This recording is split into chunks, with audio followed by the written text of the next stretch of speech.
Okay, Trinny, it's dress time.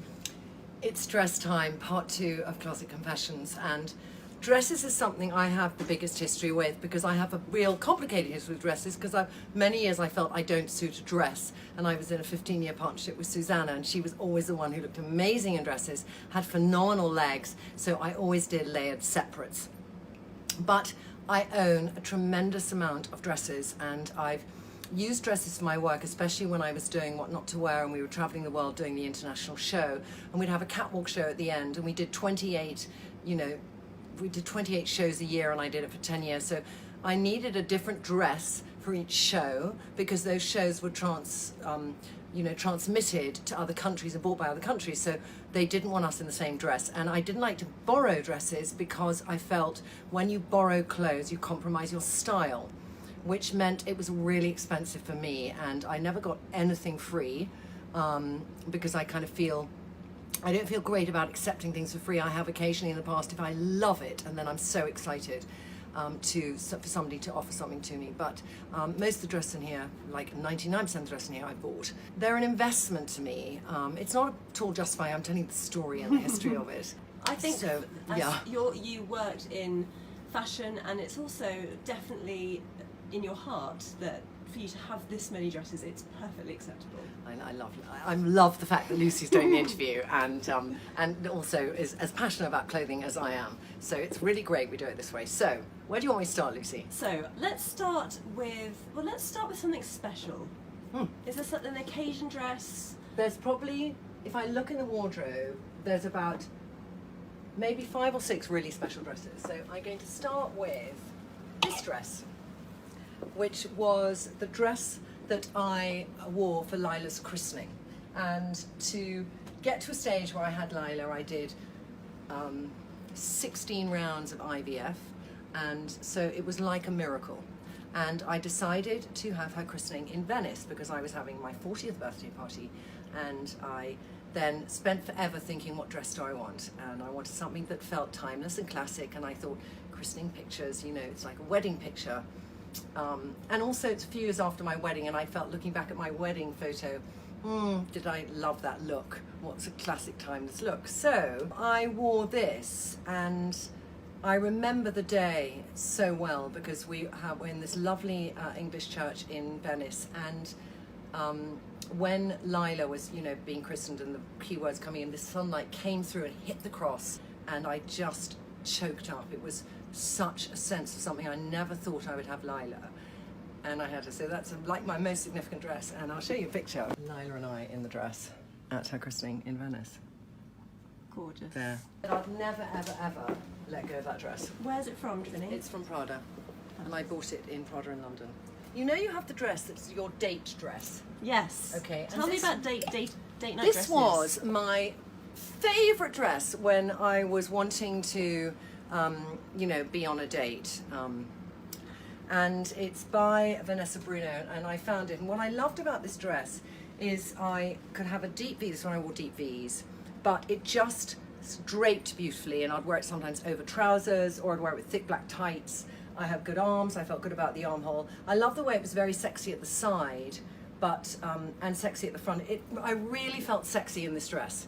So I don't fit it anymore, but I love it, and I'd never get rid of this dress because it brings back so many good memories.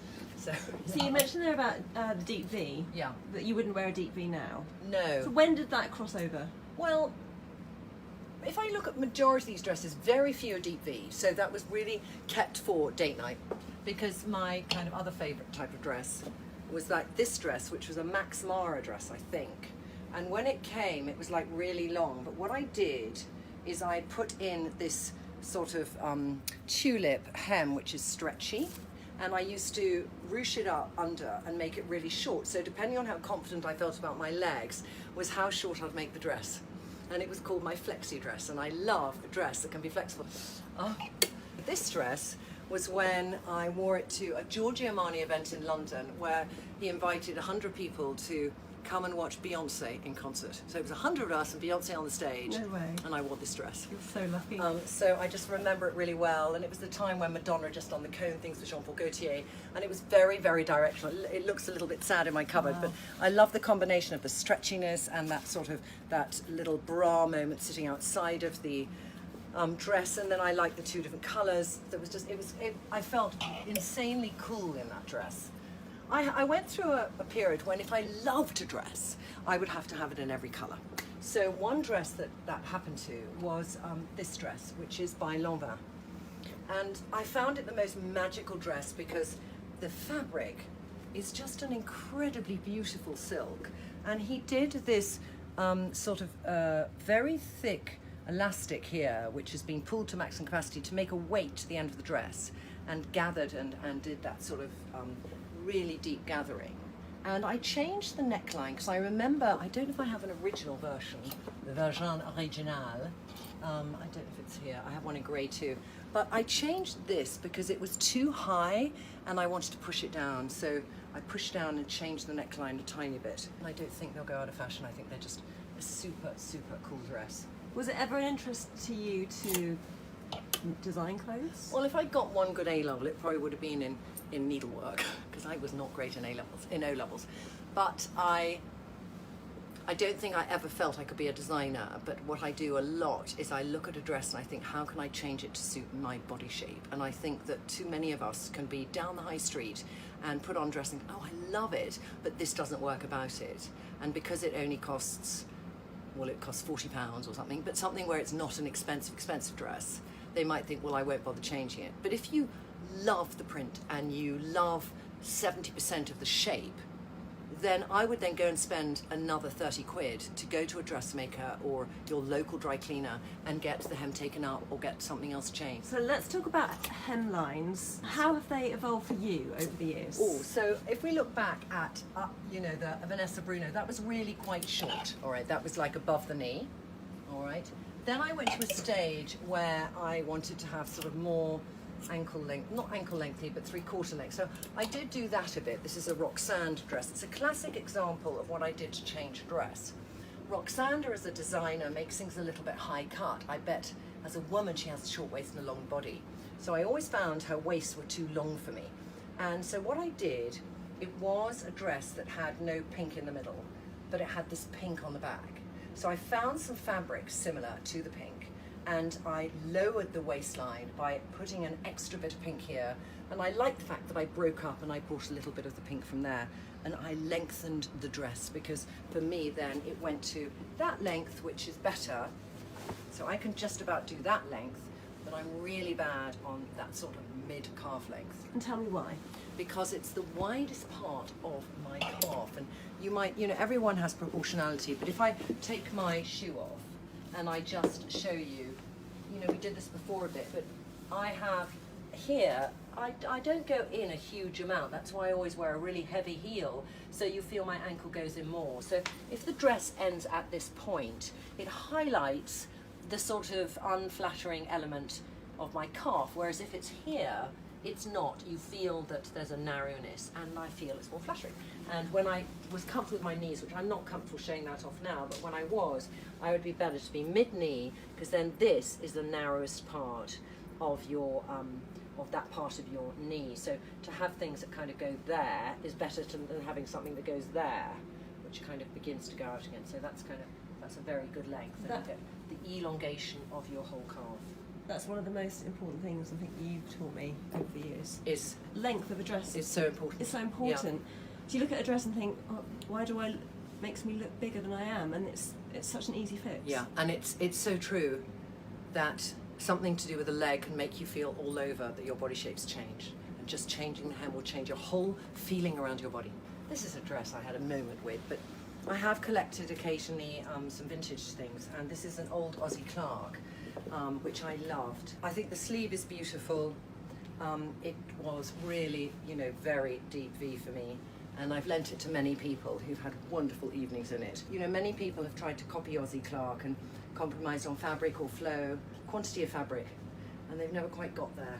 Just the detail in that sleeve, the way that whole big ruching sleeve, and then the actual opening is here and not down there. So when you wear it, you have this beautiful draper fabric. And it's also fantastic tomato red. It's not too cold for me. So I love that. The dress Lila loves the most is this.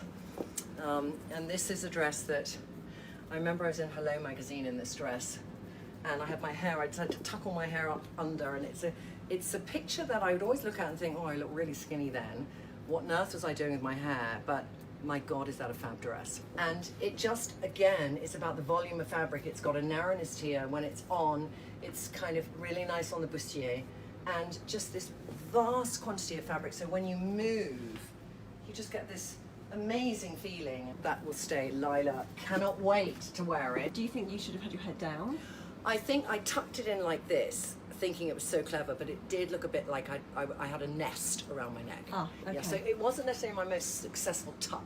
There must be a hair rule though with wearing dresses. So true. If you have something with a lot of volume, this is a Giambi Stivali dress, which I always wear over trousers, but there's a lot of volume in the sleeve. It goes out and stays out. To then have big hair can be messy. And I did wear this to a V&A party, and I was photographed in it. And when I was sort of moving, I felt my hair looked fine, but if I was standing still, I felt it was big and big. So my rule is, if it's got a lot of drama going on here, I have my hair back. And if it's quite narrow, I have a fuller hair. Trinny, if I said to you, we're going out tonight to an event, what would be your go-to dress? What would you grab? Oh, if I'm going to an event where it's like a big event, this is probably the most expensive dress in my cupboard. This is an Elie Saab dress. It's black, but there's so much lace there that when I wear it, it feels quite skin. And the way this dress has been made is unbelievably beautiful, because there is a, you know, this, I can't remember what this is called, when you put this hard kind of, what's it called, backing onto a dress, but it's a really hard net they use for hats. And it gives this dress this slight Gone with the Wind feel, but at an ankle length. I wear it with a little belt, and I know I'll feel good in that dress. So as a little black dress, that's what I'd wear. That's my dress. If I think of my favorite daytime dresses, they're nearly all high street. So this is a dress I got in Zara, which I adore. Long sequin. I wear it with black tights and a thick shoe. It goes with every colour. I might turn down this and wear a little shirt around the collar, but it was just a magnificent dress, and I wear it, it comes a bit short for my arm, so I wear it with the shirt underneath. And then they went and did it in neon, which I bought as well. And if I had got that dress anywhere other than Zara, it would have been like £350, easily. Very, very nice sequin. So do you remember how much that cost? this was £110 or £115. This is an amazing dress, this is a history. My mother, bless her, never really was that interested in fashion, as you might have discovered if you watched my first one. So I didn't get inspiration from my mum. I got a bit from my sister and just from me, of looking at clothing. But my mother had this dress for years, and she now would never wear it anymore. So I then took it, and you put it on, and this was a guy called Yuki, who was out of Paris and also in London, and he'd worked with Jersey in the 70s. And it's like, one day I think I'll make this dress in other fabrics, because on it's the most incredible drape. And if you're a woman who's sort of timeless and you just want that long enveloping dress but so elegant, it's amazing. This is elasticated, so when it sits like that, the sleeve does this. It's really, really clever, and I love the fact it's charcoal grey. This is a fantastic dress. It again has that sort of under netting, but it's got stretchy here, and I always put a belt with it and wear it, and it's just so easy, and it's very sexy. I actually wore it because I'm not, you know, I don't wear a bra, and I think we should discuss this issue. I think there's definitely lots to be discussed. Yeah, so let's discuss breasts. Mm-hmm. When I worked with Suze, she has beautiful breasts, and she'd do deep cleavage. So I didn't really, because I didn't have the cleavage, but I've never felt uncomfortable with doing very sheer clothing, to an extent where if I've been photographed, because there's a flash photography, I've been in the press a lot saying, oh, she was showing her nipple. And I sort of think, well, what the hell, it's there, it's mine. I don't feel embarrassed by it. Is there a difference between showing a little nipple to showing a really deep cleavage? I don't know. I don't judge other women on it, and so I don't mind. So the fact that this, you know, there's this little sheer little ruffle which covers my nips, but sometimes not totally, and I'm not self-conscious about it.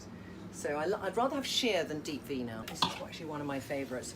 But this is a dress that has mixed memories, because I wore this dress when I was at a wedding in India, which was, the wedding was in the press because of the people who went to it, and they took a picture of me and I looked really thin in the dress, and at the time I just was too skinny.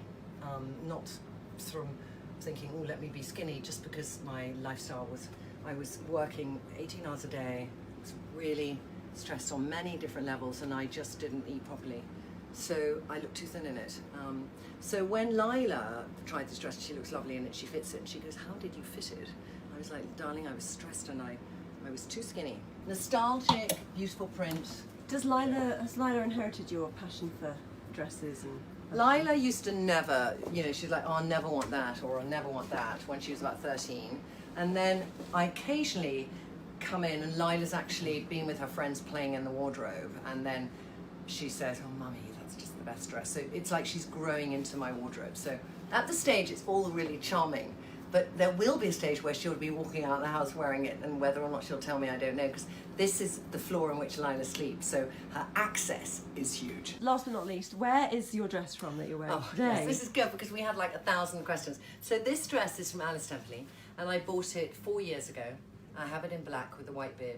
I got it 25% off in sale, and I wish she'd done it in 10 colours, because for me it goes in at my waist and shows off my waist, shows off my arms, which I still feel okay about. It's the perfect length to just cover the legs, and goes in a gentle A-line to emphasise the waist and hide the hips. Couldn't be better.